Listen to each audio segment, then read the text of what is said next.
Office থেকে বাসায় ফিরে সিঁড়ি বেয়ে উপরে আমাদের ফ্ল্যাটে উঠতেছিলাম। তৃতীয় তলায় উঠে বাসায় ঢোকার আগে পাশের ইউনিটের ভাবি আমাকে ডেকে বলল, ভাবি প্রতিদিন আপনারা কোথায় যান? বাসায় কি কেউ থাকে না নাকি? প্রতিদিন আপনার বাচ্চাটা প্রায় 1 ঘন্টার মতো করে কান্না করে, আজকেও তো কান্না করতে করতে শেষ। কেউ তো বাচ্চাটাকে একটু সান্ত্বনাও দেয়নি বা থামানোর চেষ্টাও করেনি। সে কি বাচ্চাটা চিৎকার? আমার রুম থেকে আপনাদের রুমের ব্যালকনিতে যতটুকু দেখা যায় দেখলাম ছোট বাচ্চাটা কাঁদতে কাঁদতে কাঁদতে হামাগুড়ি দিয়ে ব্যালকনির ওই গ্রিলটা ধরে ঝুলতেছিল। কথাটা শুনে আমার কিছুটা বিরক্ত লাগলো, আবার আতঙ্কিত হলাম। তাকে তো বললাম এমনটা তো হওয়ার কথা না, কারণ বাসায় তো আপনার ভাই সবসময়ই থাকে, আমার হাজবেন্ড তো সবসময় বাচ্চাদের সাথেই থাকে, ও তো আমাকে এমন কিছু কখনো বলেনি। তখন পাশের ইউনিটে ভাবি বলতেছে, ও আচ্ছা, ওই সময় মনে হয় আপনার হাজবেন্ড ঘুমিয়ে থাকে, যার কারণে বাচ্চাটা এত কান্না করে। বাপরে বাপ, এত ডিপলি ঘুমায় যে বাচ্চার কান্নাও তার কানে যায় না?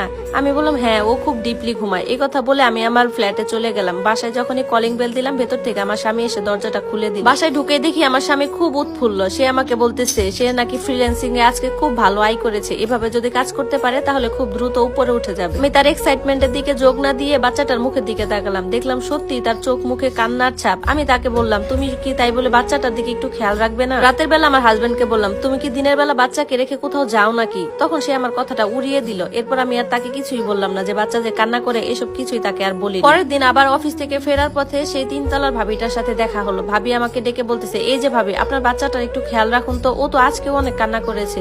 পাশে কেয়ারটেকার ছিল, কেয়ারটেকার এসে বলতেছে, একটা বাচ্চা প্রতিদিন প্রায় 1-1.5 ঘন্টা মতো কান্না করে, ওইটা কি আপনারই বাচ্চা ম্যাডাম? ভাবির চেয়ে কেয়ারটেকারের কথা শুনে আমার বেশি আতঙ্ক লাগলো। তখন মনে মনে ভাবলাম, প্রতিদিন দুপুরে কি আমার স্বামী নিয়ম করে কোনো একটা সময় বাহিরে চলে যায়? তাছাড়া তো এমনটা হওয়ার কথা না, ও তো খুব ভালোভাবে বাচ্চা সামলাতে পারে, তাহলে কেন এখন এমনটা করতেছে? এটা তো হওয়ারই কথা না। তাছাড়া ওই তো আমাকে এই আশ্বাস দিয়েছিল যে আমি ভালোভাবে জবটা করি, তাহলে সেও ঘরে বসে ফ্রিল্যান্সিং করবে আর বাচ্চাটা দেখবে।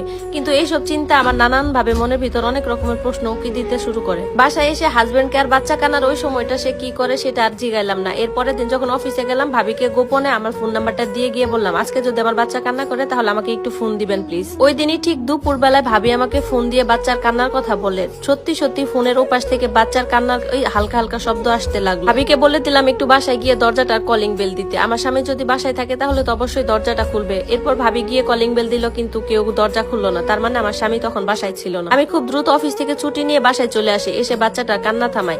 ও তো প্রতিদিন 1 ঘন্টা আগে ঘুম থেকে উঠে কাউকে ঘরে না দেখে এইভাবে কান্না করে। স্বামীকে বাসায় না পেয়ে আমার শরীরে বিদ্যুৎ চমকা ছিল। বাচ্চাকে কোলে নিয়ে ছুটে যায় 3 রাস্তার মাথায়, শুধু এটা দেখার জন্য যে আমার স্বামী কোন রাস্তা দিয়ে আসে আর বাহিরে সে কি করে। 3 রাস্তার মাথায় না পেয়ে তাকে ধানমন্ডি লেকের দিকে খুঁজতে যায়। দূর থেকে দেখলাম ফুটপাতে বসে সে একটা অচেনা নারীকে ফুচকা খাওয়াচ্ছে। আমার শরীরের রক্ত হিম হয়ে গেল, নিজেকে আর বিশ্বাস করতে পারছিলাম না। সোজা ওদের ভিতরে ঢুকে গেলাম। ওদের সামনে দাঁড়িয়ে স্বামীর গালে ঠাস করে চড় মারলাম। চড় মারার সাথে সাথে ওর হাতে থাকা ফুচকার প্লেটটা মাটিতে পড়ে গেল।